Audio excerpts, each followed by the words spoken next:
Hello, my name is Ebonychukwuorji, and this is my persuasive speech. The topic is we should grow what we eat.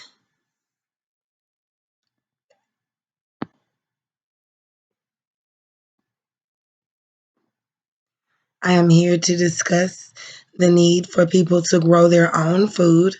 I will reveal how our food is being compromised and why growing our food will lower pollution, minimize food contamination and illness, and save money. According to an article in the New York Times, dangers of importing food into the U.S. suggest the need for all of us to learn where to get wholesale food naturally or grow our own food. There's a story that I liked, and the CQ researcher, Steve Reuter's herd of 45 cows freely graze on pasture grass, a requirement for raising organic dairy animals, and unless it was unavoidable, Reuter did not treat sick cows with antibiotics, which would disqualify them for the organic certification. Reuter also started buying soybean meal for his herd, keeping meticulous expense records, and complying with a long list of other requirements. It was worth all of the trouble, he says, when his cows were certified as organic and the price for his milk almost doubled. For all of his work, it was really nice that I'm getting paid for it, Reuter says. That story, basically proves that there is a healthier way if we get involved, and it will also help us as far as our health and our pockets by saving money or being able to make money off of the organic food or animals that we can actually grow or, nurture until it's ready to be sold. First, let's explore the problem. Poor food conditions. My sources are from the New York Times, Mother Earth News, Globe, and Mail, Christian Science Monitor. The first problem is pesticides. Pesticides are in order to prevent bugs and ants and gnats and any kind of pests you can think of from eating the food before we're able to actually pick it. So, excuse me, the problem with the pesticides is that they actually contain too many chemicals. The chemicals are put on the food or in the food to keep the food safe, but it is actually unsafe for our bodies. Pollution is another problem. When we are trying to transport these foods across the world, of course, it's coming from California and Georgia and, Mexico and just all of these different places that are far away from each other. We are causing more pollution trying to get those foods from one place to another, where we can actually cut that pollution and grow the food right where we are. Now, there are some things that have a hard time growing in some places, but where there's a will, there's a way. Genetically induced food is another big problem. I would not want to eat a chicken wing that did not come from a chicken. It's like eating a pork chop that wasn't cut from a pig. It just doesn't make much sense. It's, you don't want to eat fake food or genetically induced food. Those foods are not of the real meat or the real animal in no shape, form, or fashion. It was raised in a clinical lab, which is full of chemicals at the end of the day. So that is definitely not the way we want to eat. We want to gear all the way from that and make sure that we're eating fresh, organically raised food. And lastly, the problem is it's less nutritious. The food on the shelves, the food in the stores, the foods from the markets, if it's not whole food, if it's not organic, it is less nutritious. The things that we have to do to preserve those foods to make sure that the pests don't bother the food actually takes away all the nutrients that we need. That's like eating a salad and getting no nutrients from the salad. There's nothing enjoyable about a salad with no nutrients. So if we were to put that garden in our backyard and have our vegetables fresh, uncontaminated, no chemicals, we would actually benefit more in our bodies because there would be more nutrients to receive from those veggies and from that particular meat. Okay, so let's discuss the solution, which is I kind of tapped on it already. But the first is very important. The FDA, the government, needs to upgrade inspection of our food. There are too many instances where we actually receive food that should have never been sent out. And you can tell that by recalls. If there are a lot of recalls in your state, then you have poor inspection detail. There should be more than enough manpower, more than enough tests, and more than enough machines. It is 2019. Everything that we do is either computerized or it's computerized. So there should be more than enough ways to implement a strict regulation of food safety.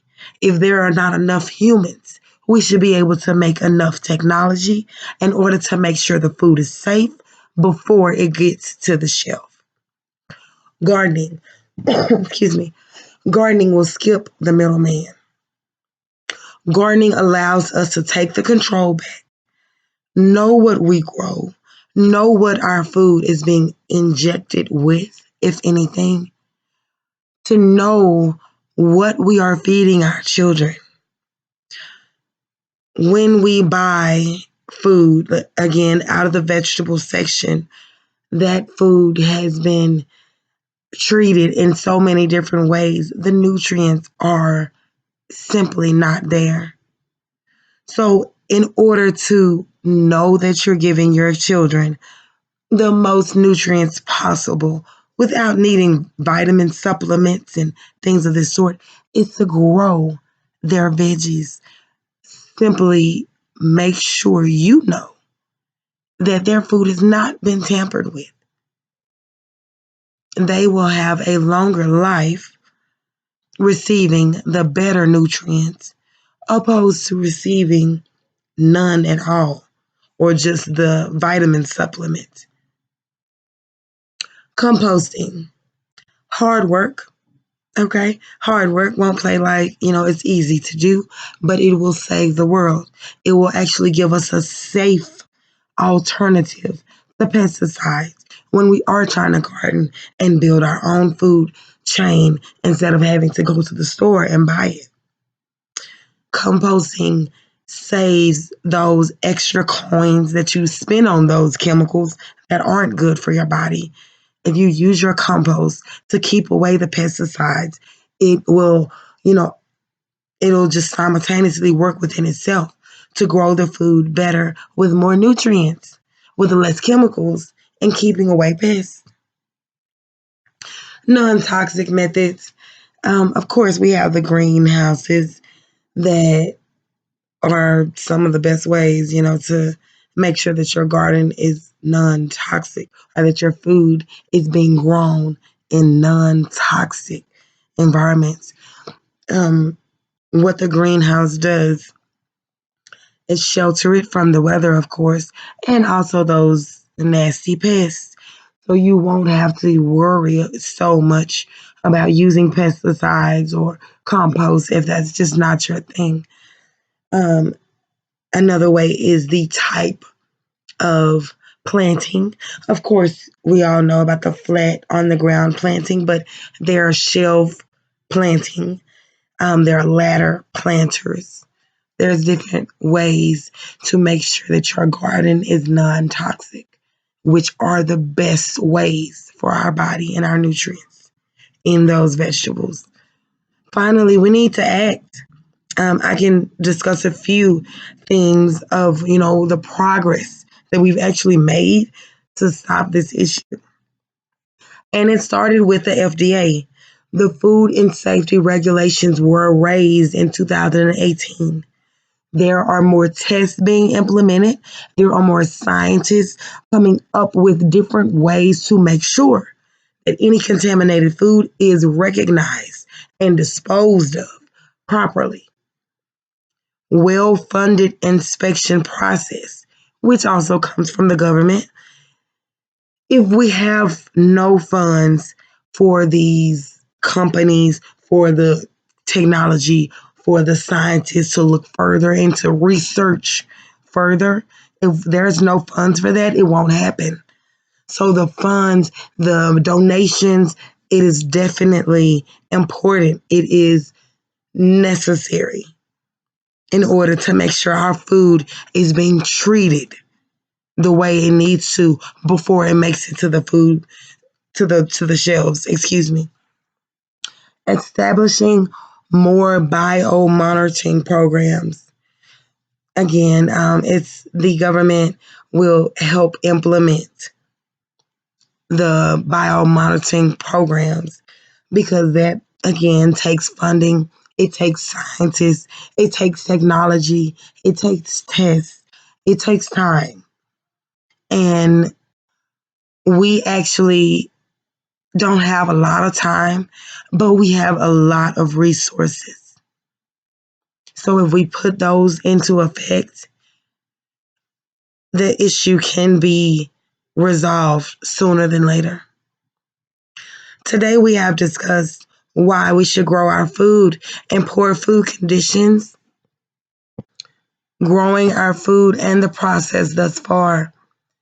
There are more than 250 foodborne illnesses, many of which are caused by ingesting raw or processed foods that have been contaminated by pathogens, such as microbial pathogens, zoonotic disease, parasites, microtoxins, antibiotic drug residues, and pesticide residues. In 2013, a team of 5 researchers from the Institute of Environmental and Human Health at Texas Tech University began studying and reported that one of 5 samples tested of winter lettuce integrated by the Colorado had perchlorate levels averaging 4 times the EPA's draft safety standard.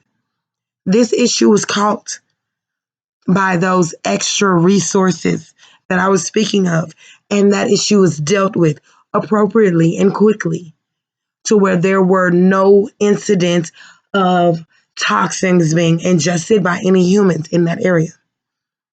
So that is the excuse me.